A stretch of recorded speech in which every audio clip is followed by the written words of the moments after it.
Join us this new year for new conversations at the Commonwealth Club.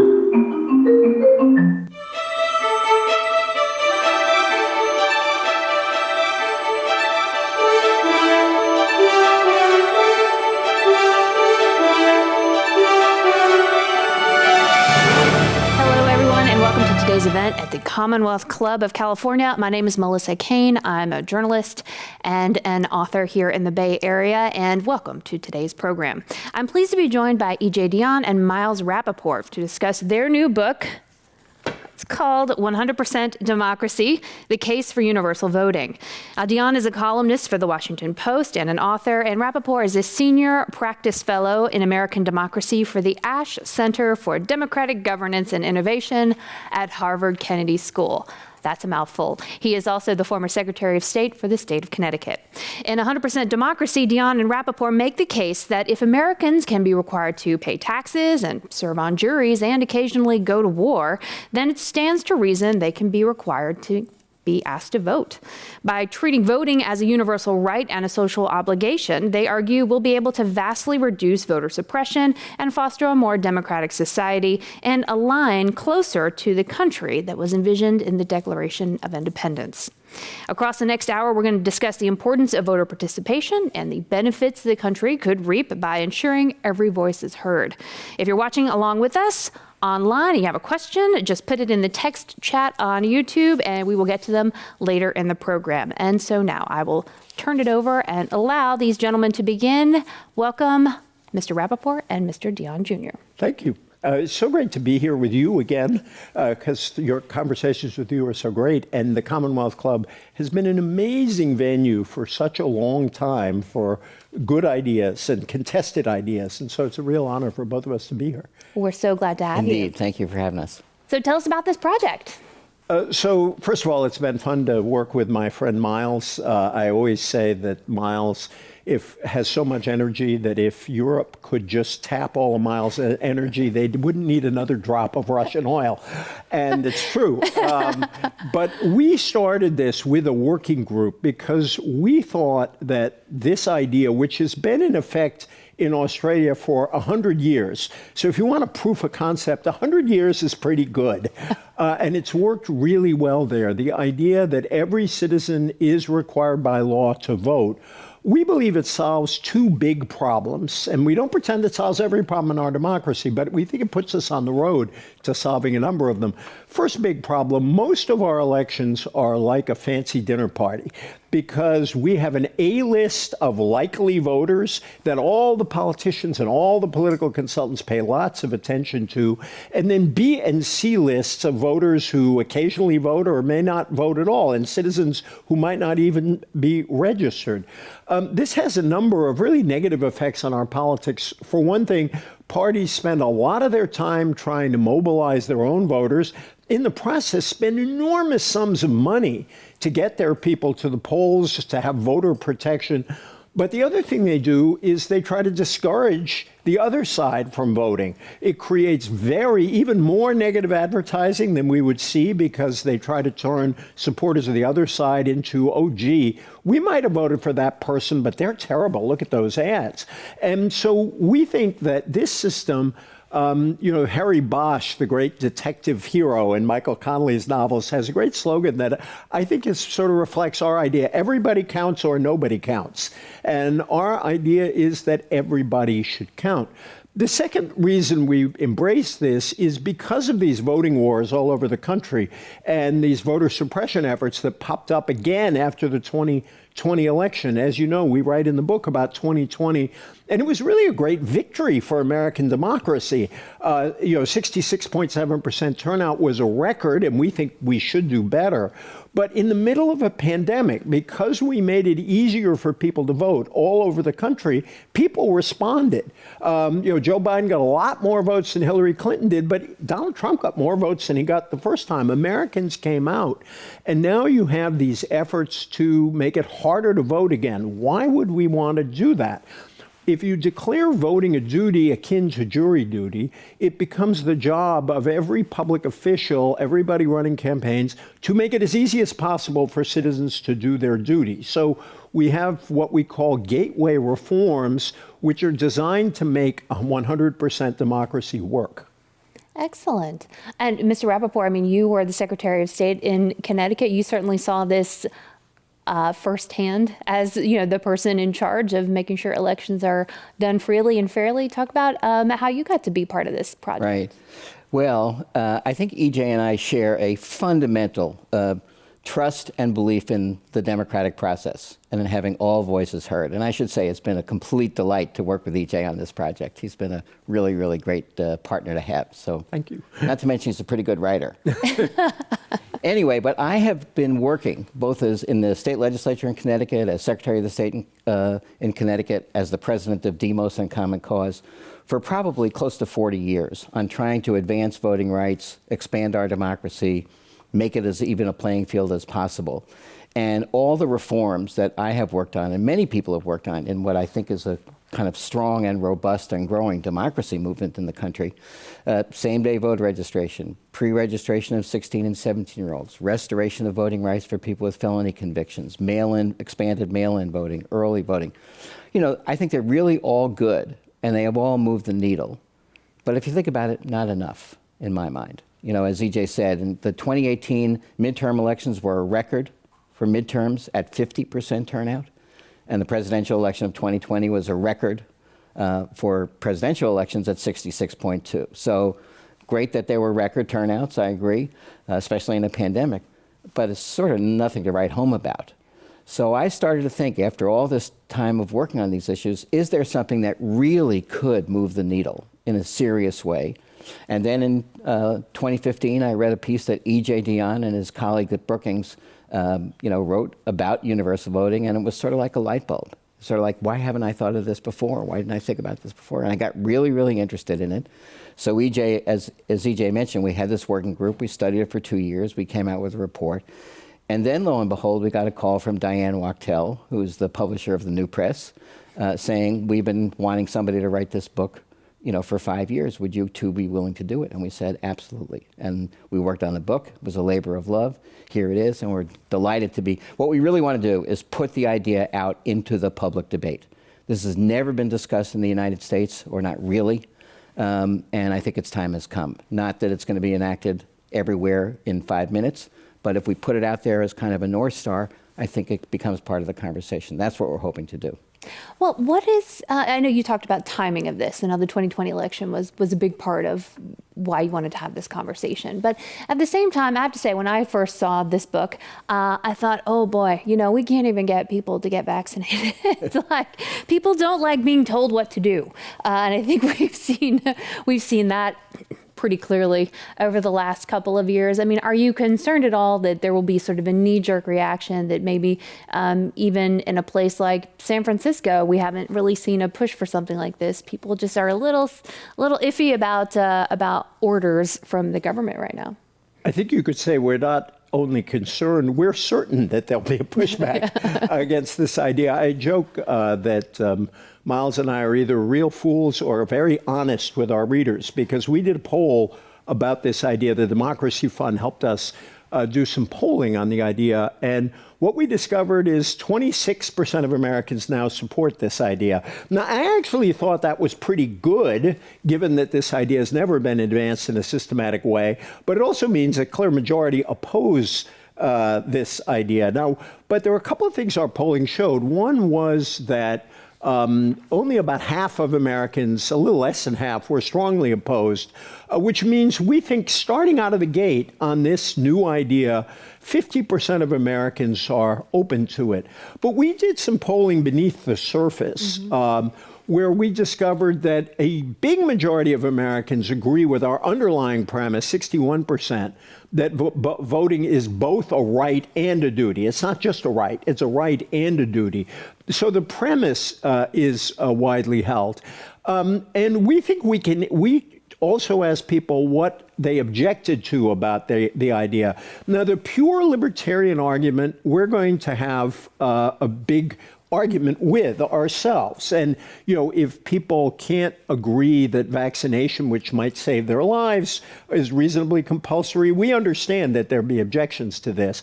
On the other hand, we have forms of compulsion now to create a fairer society that people fully accept, even if they grumble about it. Jury duty, we think, is the best metaphor here. It's worth remembering that one of the greatest victories of the civil rights movement was ending discrimination against black people serving on juries. What that really meant is that black people then became obligated to serve on juries just like everyone else. And the great civil rights lawyer and law professor said that jury duty gives the ordinary citizen extraordinary power. The same is true of voting. But then there were second level objections that we directly try to meet. Just to pick a couple of examples, you couldn't impose this on a system that also suppresses votes. That doesn't work. And so we propose these reforms to make it easy to vote. We do not want an onerous system where people think it's a big brother system. Therefore, as in Australia, the fine is maximum $20. It's not a criminal fine. It can't be criminalized. There's no interest or penalties. You can get out of the fine with an hour of community service. You do not have to cast a ballot for anybody. You don't have to vote for anybody. You can cast a blank ballot. And if I could just make one quick last point, in Australia, only about 13% of the people pay the fine. If you give any reasonable excuse for not voting, you're not going to be fined. We just want to create a culture of participation through this requirement. Well, you do talk in the book about how to address some issues of economic inequality and other issues to make it not too onerous. But doesn't that risk it being not effective? I mean, if you can slap down $20 at the clerk's office and walk out, or not, are there too many protections such that it becomes kind of toothless? I mean, it's interesting. The experience in Australia and a number of other countries, by the way, we mentioned Australia, but there are 26 democratic countries around the globe. So in Europe, in Africa, in Asia, and in Australia, obviously. And South America. And South America, a lot of them, that's right. That use this with various forms of enforcement and various levels. And what the studies show is that even a modest level of enforcement makes the turnout go way up. In the case of Australia, again, it's a $20 fine, but when they imposed it, when they first enacted it, their turnout went from 60% to 90%, and it has stayed there for 100 years. In 2019, which was the last national elections there, 96.3% of the people in Australia are registered to vote, and then 92% of those people voted. So when EJ said only 13% of the people, it's 13% of the non-voters, which is less than 1% of the actual voting population. So this light touch, we don't want to be punitive, but we think that a light touch enforcement is enough to really make this succeed. Now, one of the other things that is some great statistics in here, really, really fun to dig into. But one of the things that I saw is that some of the biggest opponents of this and the people who don't necessarily see voting as a duty are, not surprisingly, people who don't identify with either party or who maybe aren't even sure of their own political persuasion. And so isn't part of this issue getting people inspired to vote? I mean, in terms of getting people to want to vote and feel like they have a connection, because what I see in the numbers is people who don't feel like they have a home in either party. And so they're sitting things out and maybe don't feel like it's that much of an obligation to turn out. And so why not address that problem, which is, the lack of enthusiasm among certain people as opposed to making it mandatory? Well, let me jump in on this because it's really interesting, because I think one of the ways in which people get distanced from the system or not part of the system is they don't get communicated with. So I had 11 elections for state legislature and the Secretary of State. And when I went, I love to go out door knocking. And when I went out door knocking, I was given a list that had both the registered voters and then a check mark if they were prime voters, meaning people who always come out. And I was told by my campaign people, if you see people on the street who are sitting there, if they're not on your list as prime voters, don't talk to them because they can't help you. And so I think it becomes a vicious cycle where people who are outside of the process, who aren't going to vote, they don't get mail, they don't get advertisements, they don't get candidates going to their door, they don't get political parties, calling them on the telephone. And so the idea is that if you know as a candidate or as a political party that everyone is going to vote, you have to talk to everybody, you have to tailor your message to everybody as opposed to that narrow list of your own supporters, and make sure you get a few more of them than the opponents. But if you have to really talk to everyone, and then once people are in the process and they get the information, and frankly, if they know they're going to be required to vote, they take the information, they learn, they become greater citizens. So I think this can help to create an upward cycle, a virtuous cycle.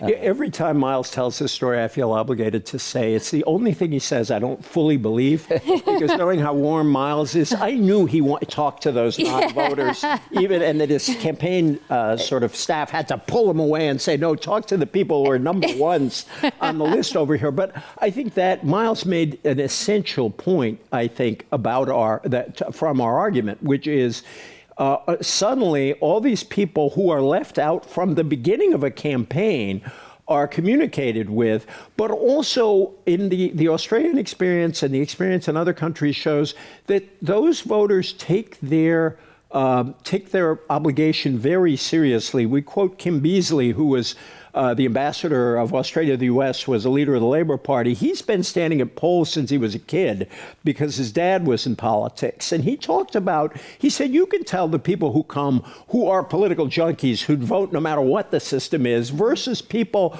who are less engaged but are voting in part because they're required to. But he said, when you talk to them, they engaged with the election because they had to, and then they put some thought into why they were making the choice they were making. So my favorite photo of voting in Australia are 4 surfers in their wetsuits at near Bondi Beach with their surfboards next to them in the polling booth, dutifully casting their ballots. And then it looked like they were going to jump right back into the surf. It affects everybody.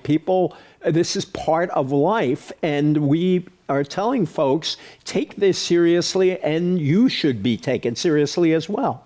Well, one of the things that you talk about in terms of logistics and kind of technically how this would work is that, primaries are a little iffy. They're different everywhere, and they might not be included in this compulsory. Maybe we just have general elections. But isn't primaries the problem? I mean, aren't they part of what gets you to a choice between 2 undesirable people? According to people who don't vote, they go, well, we got a crazy person on this side and a crazy person on this side, and I don't want to vote for either of them because there's such a low turnout in the primaries. You end up with these distilled versions of each end of the political spectrum, which also turns people off. I mean, isn't there something we can do about primaries where it might actually be really helpful to have more people involved? 2 things, and I want Miles to take this up as former secretary of the state in Connecticut. You learn all kinds of things writing a book. It's the only state in the union where the title is Secretary of the State. State. Who knew? I apologize. But no, don't, it's not on you. I've said it wrong for the entire time of our partnership until recently. We discussed this at great length for the very reason you said, not only between ourselves, but with our working group. And we just decided that partly there are limits to how much voting you can require. And one of the things we talk about in the book, although we don't sort of declare this must be done, we have an awful lot of elections in the United States at every level that we should think about. Are there ways of consolidating elections? Each of us probably favor various reforms for primaries. Both of us, I think, are in favor of the instant runoff, for example, right, which we think helps give voters more way of having their voices heard. Pick your first choice, but then if that candidate fails, your ballot goes to your second choice. There are a lot of reforms like that. We just decided that there were limits as to how much this one idea could sort of carry out. And we have a last chapter in the book where we say, look, there are a lot of other reforms our system needs. We don't want to pretend we are like those 19th century elixir salespeople saying this one idea will cure all that ails you. But we agree fundamentally, we want to encourage a broad discussion about how to fix our democracy. Well, and that goes to the question of, how this might be implemented, at the local and state level. I mean, it is possible to imagine a piece of federal legislation, that would require voting as for federal elections. But the way we really see this is that localities and states, in their kind of historic role as laboratories of democracy, as we know, would figure out through their, with reference to the election laws of the particular state, how to do this, what elections it should apply to. Is there a kind of a run-up, a step-up to full implementation, et cetera. So what we do is lay out a kind of a template of basically what we believe would be the best system. And then for legislators, whether it's in California or Connecticut or Massachusetts or anywhere, they would take it up, tailor it to the state's laws, and then make it happen. And our hope is that what we're doing is kind of putting out a kind of a North Star reform to people who are working in the field, and that people will take it up as they see fit. And you even include model legislation in here, helpfully. Right, which I'm very proud was introduced by a former student of mine in Connecticut, Will Haskell. Wow. And I don't think it was because he was my student, but bless him for introducing the bill, which let us show that. And we tried in laying out our idea in enough detail. For example, we suggested conscientious objector status in good American fashion. I want to discuss this because we vote often in San Francisco, and this is I didn't mark it yet. This is my ballot, and So we all want to know. This is how my you're gonna actual vote. ballot. This is the runoff for state assembly, and it's a special election. Our state assembly person took a different position in the city government, so now there's this. Anyway, so this is runoff. There is none of the above here. We have two choices, and even in San Francisco, where we're pretty innovative, and pretty open in the way we vote, and we've got ranked choice voting and open primaries and all such thing. None of the above, which is an important part to as you were saying, of making sure this works. When Richard Nixon was president, he got asked a question he didn't like. He'd always say, "I'm glad you asked that question." In this case, I'm really glad you asked that question, because none of the above serves a couple of important functions for us. As a matter of principle, we don't believe that, even though we believe the government has the right, and we think it would be helpful to oblige people to participate, it does not have the right to tell you have to pick from this list of candidates. If you really don't like this list of candidates, you shouldn't have to vote for them. And we also do that because we believe legally. There's a great legal chapter in our book, and I can say that because it was largely written by our lawyers. We had a great group of lawyers who worked very closely. It's a very expensive chapter. It's a really it's an interesting legal chapter where we go through the case law to say what it shows is the government, as in jury duty, can compel participation. It can't compel speech.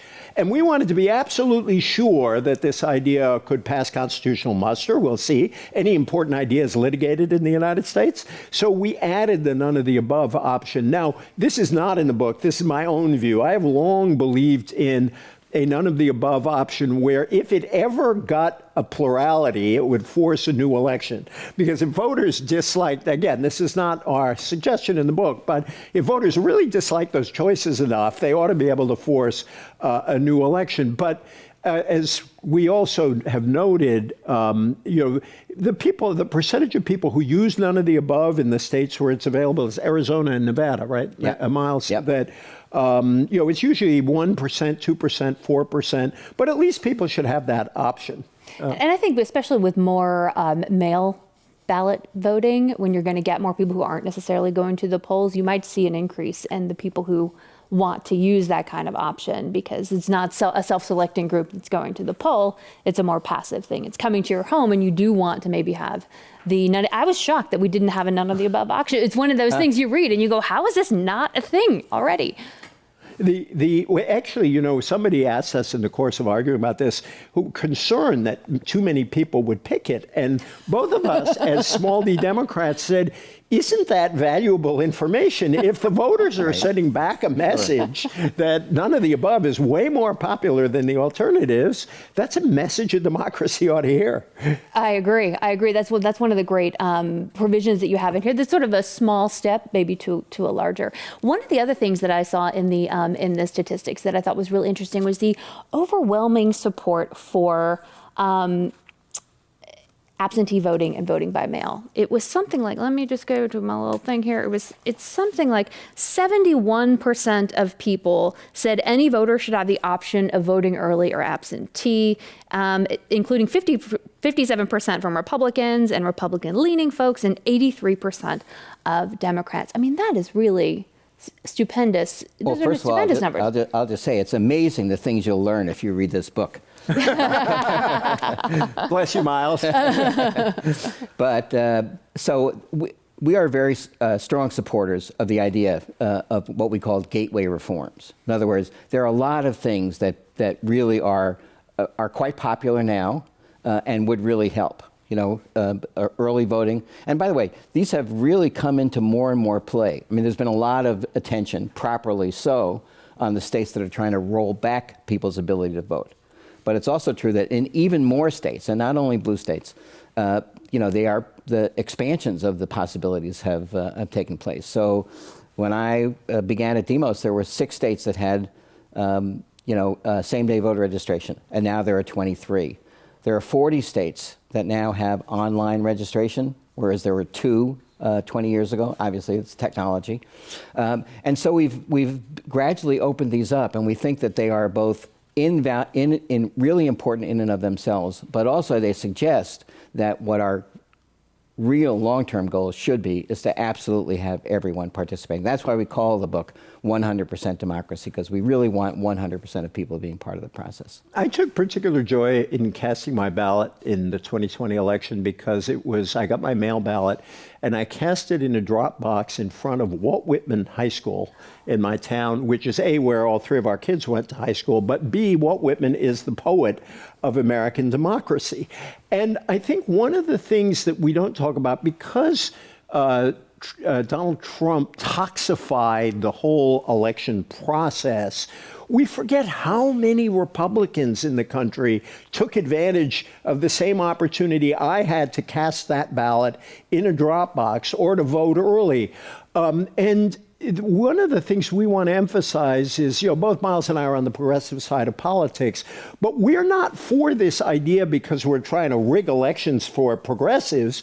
If you looked at the 2020 election, there were places where Republicans picked up House seats because turnout was higher in 2020. If you look at Australia, conservative parties, A, pioneered this system initially, and B, have done just fine under this system. Australia's elections are very competitive because everybody is included. So we really want to persuade obviously we think progressives who have a history of caring about voting rights ought to embrace this, but we also think that people who are moderate or conservative should look at this system as a way of putting away some of these crazy controversies we have election after election and just say, we're going to have great voter election administration and everybody's going to vote, and then we will abide by the judgments of our fellow citizens rendered honestly and with real consideration.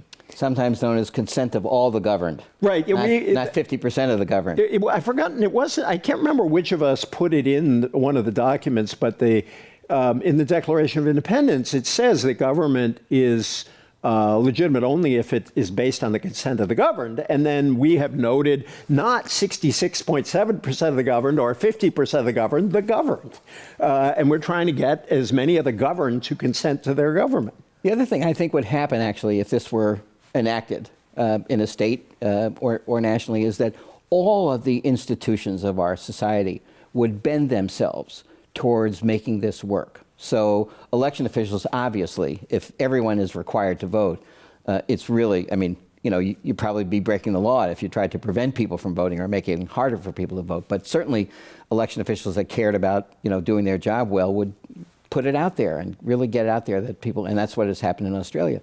But I also think the schools would change. So if I were a principal at a high school and I knew that every one of the graduating seniors was required to vote when they turn 18, would that make me be more likely to make civic education and education about how government works a higher part of the curriculum? I think it absolutely would. If I were an employer, and all of my employees were required to vote, would that make it more likely that I would give them the chance to take time off from work and do that? I think it would. So I think you would see, nonprofit organizations, employers, schools, election officials, political parties all begin to accommodate themselves and bend themselves towards the assumption that everyone is voting and we're speaking to everyone and we're making it possible for everyone to participate. Now, that brings up a good point. You talk about how in Australia it's a party, right? That people come out, there's face painting and funnel cakes, and election day is on a weekend, right? It's on, I think, Saturdays or Sunday. Yeah. And, it's something. So we were talking backstage about how in San Francisco we had kind of tried to do something like that. We passed this ballot measure called, Saturday voting or White Tuesday, and we were going to make an allowance to do an election on a Saturday. And at the time, it was sold as a party, right? And people and voters said, okay, let's try this. Now, by the way, it never panned out. We never got the money for it. But anyway, now, do people want to have a party on election day? Like it just seems like maybe it could get a little contentious. Maybe you have no alcohol rule. I just feel like how would that, today, I don't know how that would look. It's fun. One of the political scientists we work with called our attention to the fact, and it's in the book, that there are actually studies that show that if elections are coincide with parties or celebration, turnout goes up something like 6%. So partying is good for democracy, which is one of the most popular points we probably make in our whole book. And if you look at, we favor having Election Day, national holiday, whatever day you choose to, whether Saturday voting or, even if we stick with Tuesday, which is a crazy time, it goes back to farming rules back in the 1840s and what scheduling that worked well for farmers. And God bless farmers, but they're not a big part of our population right now. But it should be a holiday. But, in the Australian system, I think the only objection to Australia is people probably gain about 5 pounds after Election Day because there is such a tradition of civic groups and school groups selling stuff at the polls. And people expect it now. The Australian Election Commission even has a sense of humor. They put out something a friend from Australia sent me recently. The onion should go on top of the democracy sausage they put out. It wasn't a real regulation, but it's become such a part of the culture. I suppose there are alcohol rules that might prohibit drinking at the polling place, although Lord knows in past American elections there were plenty of drunken election days, probably especially after the returns come in and your side loses. Let me just say here, because I think I think you've raised a really serious question right now. That is that our politics is extremely polarized, extremely toxic. We're worried about the kind of the continuation of our democracy, and this is not a magic bullet. But I think one of the things that this would do would be to change the incentive system, as we sort of talked about. But the incentive that you have now, somebody used a phrase that I really stuck with me called "enrage to engage." The incentive system is to churn up your base by vilifying the opponents and by, scaring the heck out of the people that are on your side and making sure that they come to the ballot. And then in the worst case scenario, figuring out ways to depress the turnout of your opponents. But if if there's a different incentive system as everyone is voting, because then you have to appeal to the middle, the people who are absolutely going to vote no matter what tend to be more ideological, have firmer political beliefs. That seems to be the case. But in the middle, or in the outskirts, let's say, people are less ideological. But if you know that everybody is going to be voting, you have to appeal to everyone. So you really can't just target that mean-spirited, just get our own people out and beat them by one.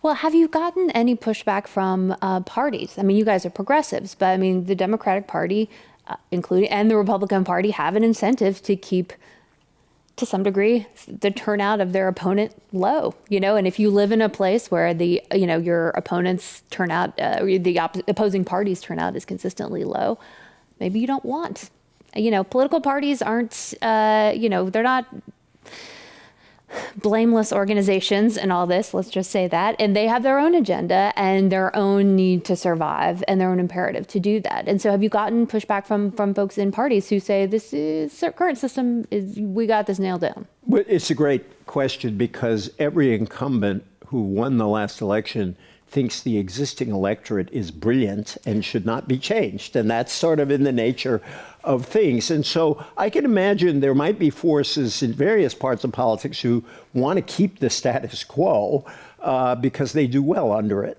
On the other hand, collectively, we know this status quo is not working very well for any of us.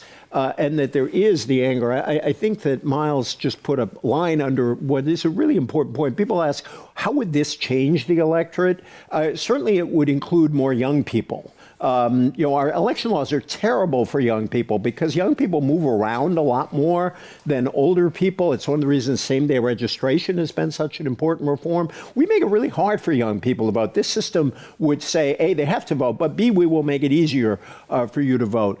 We would include more low-income people, as what the data suggests. But as Miles underscored, we'd include a smaller percentage of firm ideologues.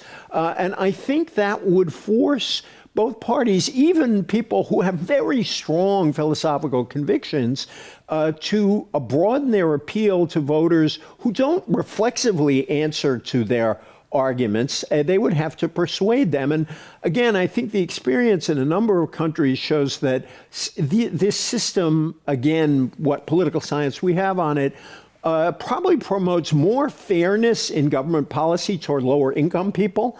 I suppose you could say that's a progressive thing, but I think that's a good thing if you're fairly representing lower middle income people. It would probably make public officials pay more attention to young people, which I think we need.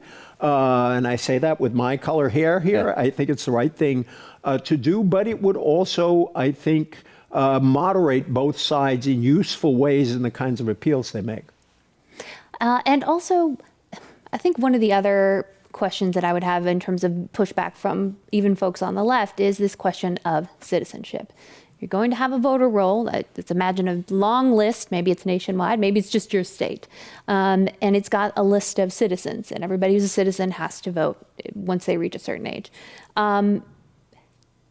Is there fear that, having that means that there are people who aren't on it, right? And so we end up in a situation where, it's not an E-Verify exactly, but it kind of can tell you who's here and undocumented and who's not a lawful citizen. I mean, is there concern about this? Well, in addition to the point that EJ made before about the fines and making sure that that this doesn't disproportionately impact low-income people and communities of color. We also did a lot of discussion with people from the Latinx community about the issues around, what if people think they're required to vote and they're not on the list, and then have they committed, an inadvertent offense?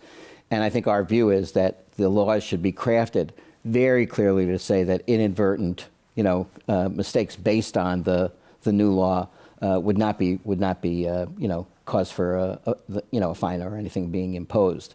There is the problem now of people in their the ID systems that we have, and people erroneously through automatic voter registration at the motor vehicles department, people can be put on the rolls even though they're not citizens. So there's an implementation issue here, but I feel confident again, that with election administration that was dedicated to making this work and properly funded. We talked a little bit earlier about elections have been so historically underfunded in this country that election administration it's far more amateurish. It's far less sophisticated technologically. It has far less security systems than it should. So I'm very hopeful, and in President Biden's new budget, there is $10 billion to be given to the states for their election process to modernize, et cetera. So I think a well-funded, highly professionalized, as nonpartisan as possible election administration could really deal with making sure that those problems are minimized, not to say, no, there'll never be a problem with the system. There's a problem with any new system that's tried. And just to, your point is a really good one. Number one, the current election rolls contain very, very, very, very few non-citizens. You know, there's all this bugaboo about, oh my gosh, all these non-citizens will vote. The cases of voter fraud in the country are derisory. They're just a tiny, tiny number. And in terms of this system, I don't think this system would have any impact at all on the issue of who is here legally or illegally. That is a challenge for automatic registration to some degree. But I don't think that this system is something that either those who worry that non-citizens will vote illegally have to worry about, and I don't think that it's something that the non-citizens themselves have to worry about. And we really try to build some careful measures in here to make sure both those things are true. Excellent. Now, there are several questions that we've gotten over YouTube, and one of them says, why are Republicans scared of the For the People Act and voting reforms? I'm sure you both have opinions on that one. So first, I think it's important to say, and I say this as an election official and formerly a Secretary of the State, where, you know, basically they're evenly divided. There are a lot of Republican election officials who are really working hard to do a good job.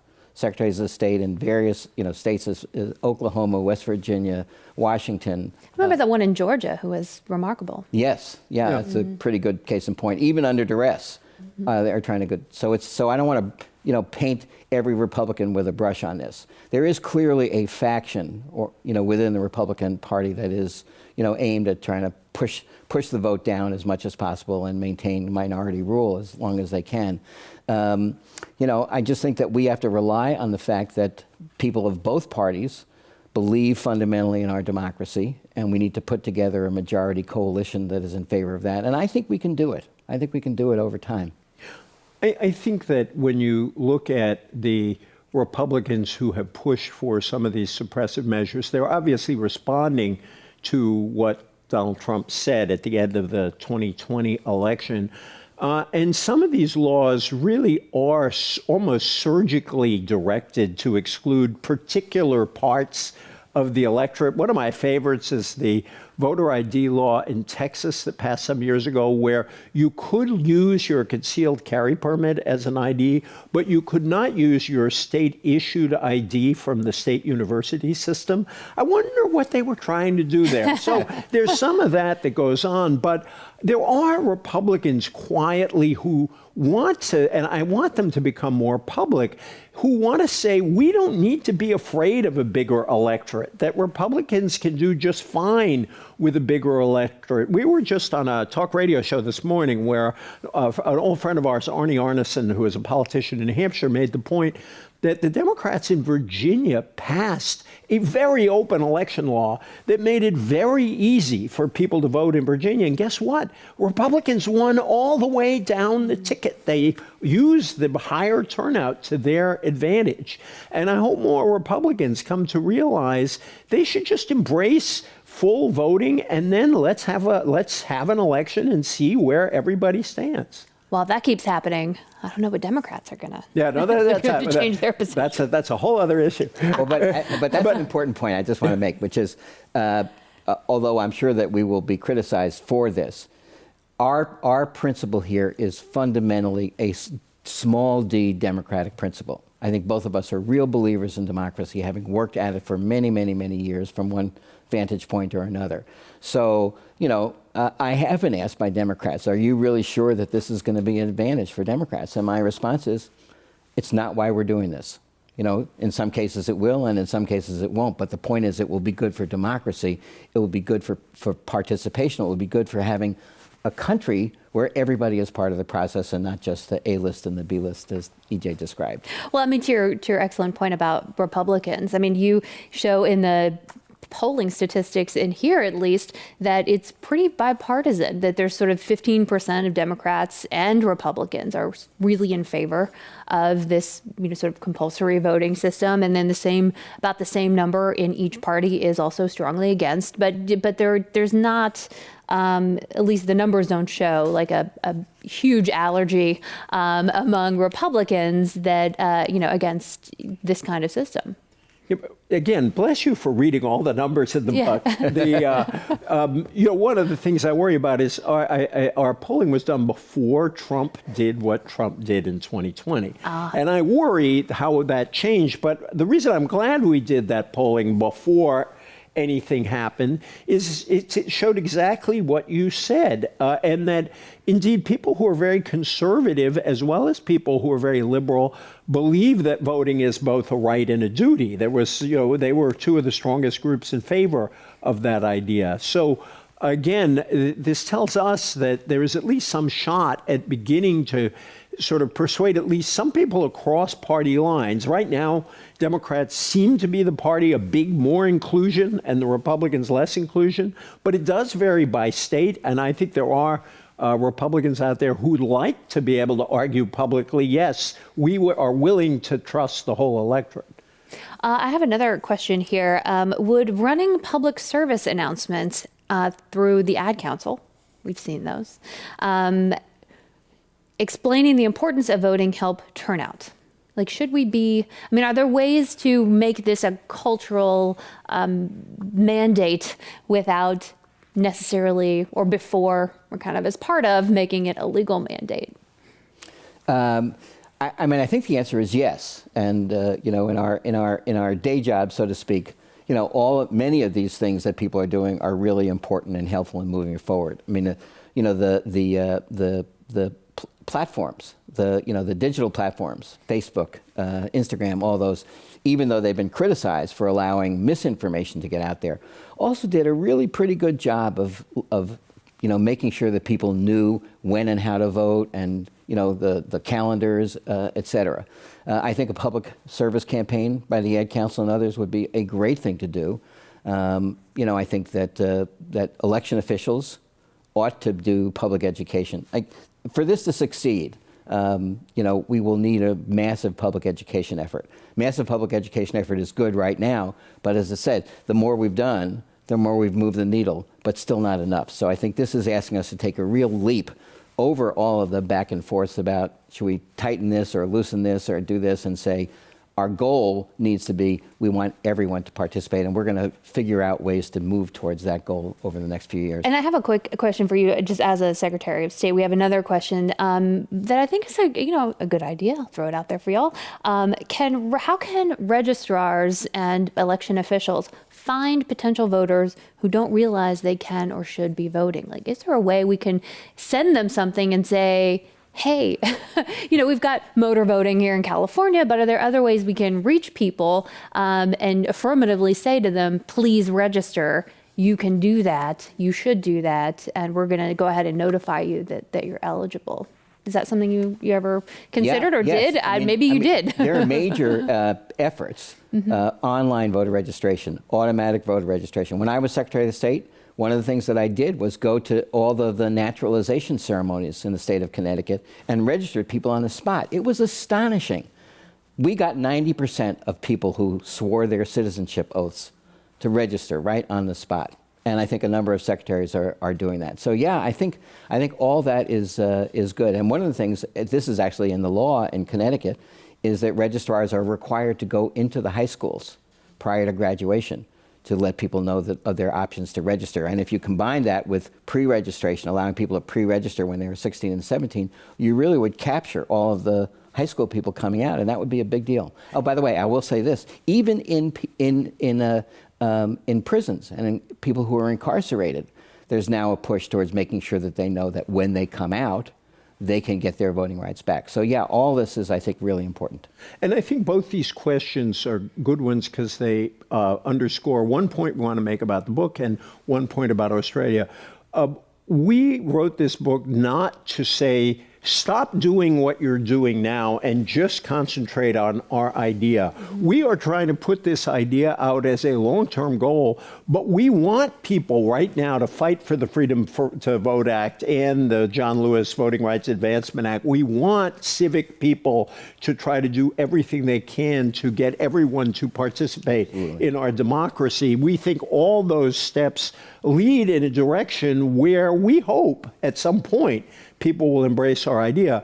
The other point that those questions raise is I had two great research assistants work with me on this book, Amber Hurley and Megan Bell, who are both mentioned in the book.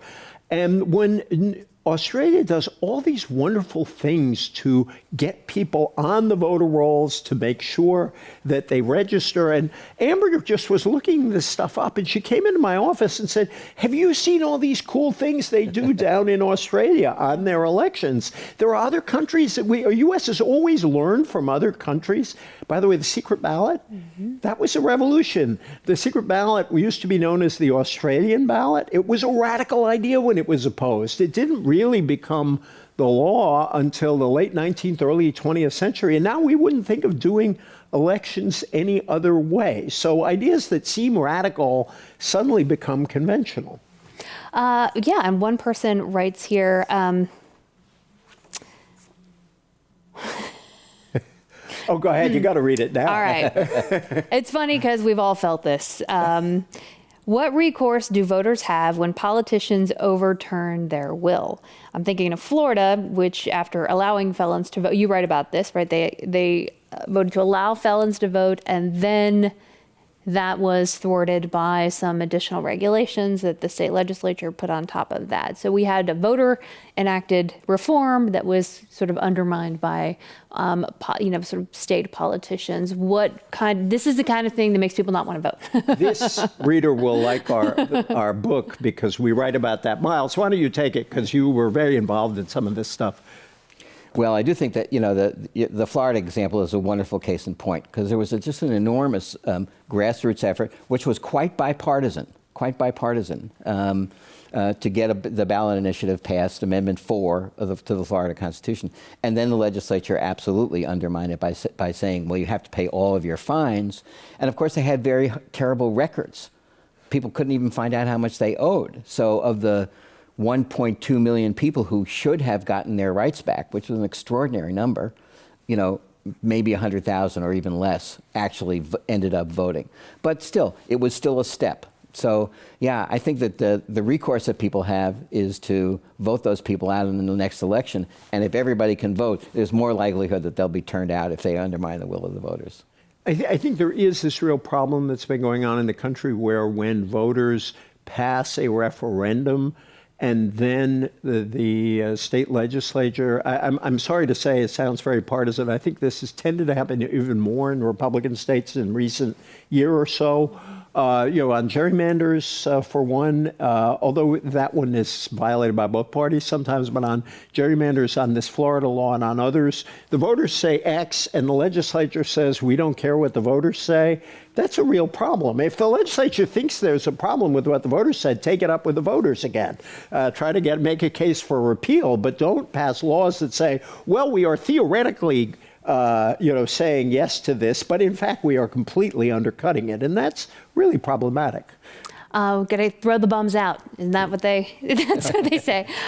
This is an interesting question. You touched on this earlier, but I just want to bring it back. Someone in the audience asked, what role will the courts play in voting reform? Because it seems like the court doesn't like laws like the Voting Rights Act, et cetera. Like maybe the Supreme Court, maybe with its current makeup, for example, might be a little less open to the legal challenge that you guys write is pretty much guaranteed to come. Right. Yeah, I mean, I think unfortunately, there are a lot of reasons to worry about this current Supreme Court. They have voted not once, but twice to undercut the Voting Rights Act that Congress passed. And with really negative effect on our elections. When the first Shelby v. Holder decision came out, getting rid of the automatic pre-approval by the Justice Department, pre-clearance of laws in states that had historically discriminated, as soon as the Supreme Court ruled, all of these measures passed that made it harder for people to vote.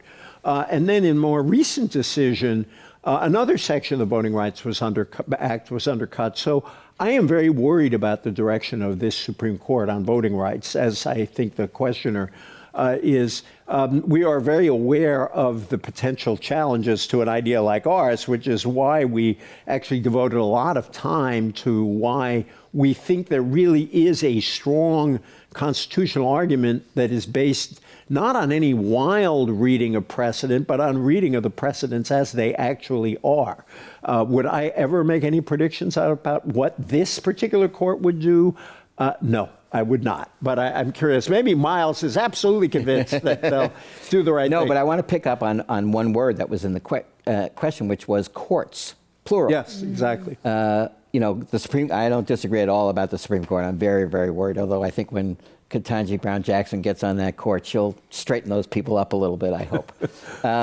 But anyway, but the courts played an incredibly important role in 2020 during the elections. There were 400 lawsuits filed during the course of the 2020 elections. They were all different issues, but many of them were about the expansion of early voting, the expansion of mail-in voting. Could they count? Could they start counting earlier? Could they keep counting later? All of these things that were changing the rules back and forth. But I would say overall, the courts held their ground. The courts upheld changes that were made to make it easier to vote, generally ruled against kind of cynical challenges to voting laws and then afterwards to attempts to overturn the elections. There were 60 suits by people claiming that the election was fraudulent, which it obviously was not. So I think that the courts have been a good bulwark. The question is obviously there are a lot of new justices that were appointed by Donald Trump who were likely to, go in one way. On the other hand, there are a lot of new justices that have been appointed by President Biden in the federal courts. And the state courts have been really, really important too. One of the major things that's happening in litigation now is that people are going to state courts based on state constitutions giving people the right to vote, and they're winning. So I'm a little better, feel better about the role of the courts overall, without disagreeing with you at all on the Supreme Court. I've been joking that I love working with Miles because I think of myself as a pretty hopeful person, maybe a glass 1/10 full person. He's a glass 1/20 full person, but he's absolutely right. It is really, I'm so glad he made that point because it's really worth looking at the litigation after 2020. And the system really did hold up. And it's why the attack on the Capitol had to happen, is because the system held up. There were recounts, there were court cases, and they were all on the side of, no, let the voters themselves make this decision. I'm really glad you mentioned that positive aspect of what happened in 2020. And as soon as we pass universal voting, those courts are going to go back to work on our behalf. I'm totally convinced. Well, it does bring up an interesting point in terms of not just the courts, the state courts maybe being a better place. It's easier sometimes to amend a state constitution, certainly than the U.S. Constitution, to put in a right around elections or voting, and so people might find an easier path there. But also this idea that I think y'all kind of agree, we're probably not going to get a federal law on this anytime soon. It'll probably have to happen in some localities and maybe a small state, and then sort of the laboratories are going to have a bubble up. So it may actually be played out in state courts and local courts before you get a sort of larger court case. That's how you envision this playing out? We think an idea such as this, as has happened, for example, with instant runoffs, where the state of Maine has started to use them. It was used in the New York City primary for mayor this year. There were a lot of innovative ideas that have been tried out first in the states that spread to the rest of the nation. And that's how we think this idea would advance, although we do hope, we would love to see a bill introduced into Congress. We'd love a debate at the national level, simply to get this idea out there that, because we view it as a kind of game changer.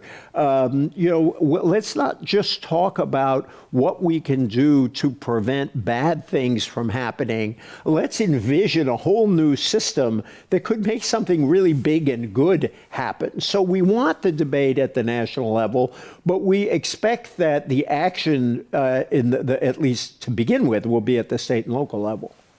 To pay California a compliment, one kind of originally radical idea, which was to take the redistricting power away from the state legislators who, as I well recall, were in the business of picking their voters before the voters then had to choose on them, and created an independent redistricting commission. And the California system, has worked, from my point of view, quite well.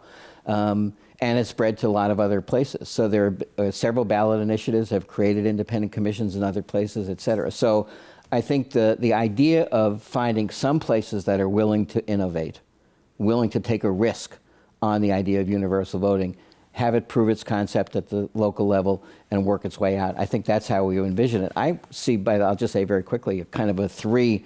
We are going to try to continue to move this issue forward with a kind of a three-part strategy. One is to really make it part of the public debate, in journalistic circles and policy circles in government. Second, I mentioned that I thought there is a real robust democracy movement in the country, but to get those organizations who are working to both defend and expand democracy to take this as one of their agenda items, not to supplant everything else, but one. And then we hope come 2023, 2024, that we'll start to see it enacted in some places, and then we'll go from there. So we'll come back. We'll talk to you then. I hope so. We have a couple more minutes, but I did want to get to the last couple of questions here. There is a question here. Somebody wanted to know, is there a clear percentage difference between Democrats and Republicans who vote in person versus, they say online, but I assume they mean like mail ballot or not in person. Do y'all have a sense of who's benefiting from expanded mail ballot access or expanded in-person access? Well, in the last election, we had what I think is an imperfect test of this because President Trump himself in his campaign was emphasizing voting in person as the way he wanted to do it because he didn't like the voter expansions that were going on. So that when you looked at the ballot counts on election night, it was quite clear that Democrats on the whole, not uniformly, but Democrats on the whole, took more advantage of the early voting than Republicans did. Having said that, in very Republican areas and all over the country, there were plenty of Republicans who took advantage of this. And older voters who particularly benefit from this option tend, at least at the moment, to be are more Republican than younger voters, and this is a particular advantage to them. So I think two answers. One, as a practical matter, in 2020, Republicans were less likely to take advantage of this, but they are by no means disadvantaged by it, and many of them used it too. Well, yeah, I can tell you in California, for example, we know that on election night, the initial returns, because those are the mail ballot votes that get counted first, those skew Republican. And then it's actually when the ballots come in that were cast that day at voting stations and at drop-off locations, those skew Democrats. So if you're looking at the returns on election night, if a Republican's not up by 10 points or more, they may lose that election. Even though it looks good for them, they're actually, the next day, they're going to find that they're actually in some serious trouble. So I think to your point, it kind of varies. Yeah, no, in fact, in the book, we talk about how the Trump campaign probably hurt Republicans because what you say is exactly right. Historically, Republicans were better at mail balloting than Democrats were, and California is the perfect case of that. And what you had was Trump discouraging mail voting, which many Republicans on the ground, even when they didn't want to criticize Trump, were pulling their hair out and saying, wait a minute, this is an advantage for us. Why is he attacking it? And we talk about a primary held in Wisconsin under pure COVID conditions. It was a mess. And because of what was going on, it was the Democrats who did a much better job of getting the early vote counted. They took a judge seat, a very contested judgeship, who then ruled in the fall when the state Supreme Court ruled. This vote made a huge difference. So you're 100% right. Historically, Republicans benefited from it. They're older. Trump kind of turned that around, and a lot of Republicans were very upset. I'll just add a very quick, really interesting statistic, not partisan based, but in the 2020 elections, 70% of people voted in some way other than coming to the polls and voting. Wow. It was around 40% on absentee ballots and 30%, early voting. So you have a situation now where voting is a much more varied process. And I actually think that makes it more possible to think about universal voting, because the more options that people have, Yes. the easier it is if they are actually required to vote, as opposed to saying, well, I can't make it on that Tuesday, how can you ask me to vote? You have plenty of options, and I think that's a really good thing. Right. So the law is not asking you to go to a polling place. It's just asking you to return this thing that came to you in the mail. And so it's a less of an ask, potentially for voters. Right. The whole argument of our book is that it is not too much to ask the average citizen to play the role that they ought to play in our democracy. And right now, if they are cynical, we understand why they might be. If they think the system makes it not easy enough for them to vote, and certainly that was true before the changes of 2020, we understand that. So we want to create a system that makes people want to vote, that creates a sense of excitement about democracy being democracy and meaning everybody, and including everybody. And that creates have people ask the question, not why do we have voter suppression, but why not 100% democracy? I love it. We have time for one more question here before we wrap up, and I just want to end with this one. So if there is one quick policy fix you could make tomorrow to help in this effort, what would it be? You want to go, Miles? Wow. Sorry. Wave your magic wand and fix the world. Go. Well, I would do universal voter registration. That is a combination of same-day registration, motor vehicle registration, online registration, get everybody registered. Mm-hmm. Then I think at least you have halfway towards everybody voting, and then we can take the next leap forward. And I might just add to that, that would include same-day voter registration, because if we did universal voter registration, anybody missed could register on Election Day. We now have, how many states have same-day? 23 now. 23 now. This works. And so especially for young people, I think it would be especially helpful. So we'll, as we did with the whole book, we'll bring both those ideas together. Wow, look at that. Well, thank you both so much. I think we're going to have to wrap up here, but we're so grateful that you took time out of your schedule doing radio interviews and Morning Joe and all the fancy things that you guys have been up to come and spend some time with us here at the Commonwealth Club. Many thanks to E.J. Dionne Jr., Miles Rappaport, authors of 100% Democracy, The Case for Universal Voting. And we want to thank our audience here, our lovely audience here, and the audience watching at home. If you want to watch more programs or support the Commonwealth Club's effort in virtual programming, visit commonwealthclub.org/online. I'm Melissa Kane. Thank you and stay safe.